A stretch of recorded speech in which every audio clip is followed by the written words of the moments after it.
Hello সবাইকে, good morning. সবাই কেমন আছো? তো ঠান্ডাটা একদমই চলে গেছে, দেখতেই পাচ্ছ, একদম ঠান্ডা কম হয়ে গেছে। তো সকাল সকাল উঠে গেছি, সকাল নয়, এখন 8টা বাজে। তো রেডি হয়ে বেরোবো, অনেক কাজ আছে, অনেক কাজ সারতে হবে আমাকে।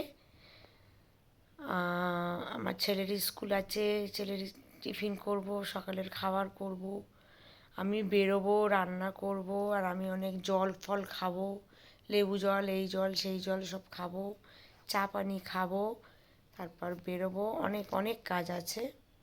সবাই কেমন আছো? আর আজকে আমার ছেলে আমার পাশে ঘুমায়নি, আমার ছেলে ওই ঘরে আছে, আমি একা ঘুমাচ্ছি। এখনো ঘুম পাচ্ছে, কি ঘুমিয়ে পড়বো না কি করবো বুঝতে পারছি না, এখনো ঘুম পাচ্ছে। ইদানিং চোখ দুটো আমার খুব ব্যথা হচ্ছে, জানি না কেন এরকম ব্যথা হচ্ছে চোখে।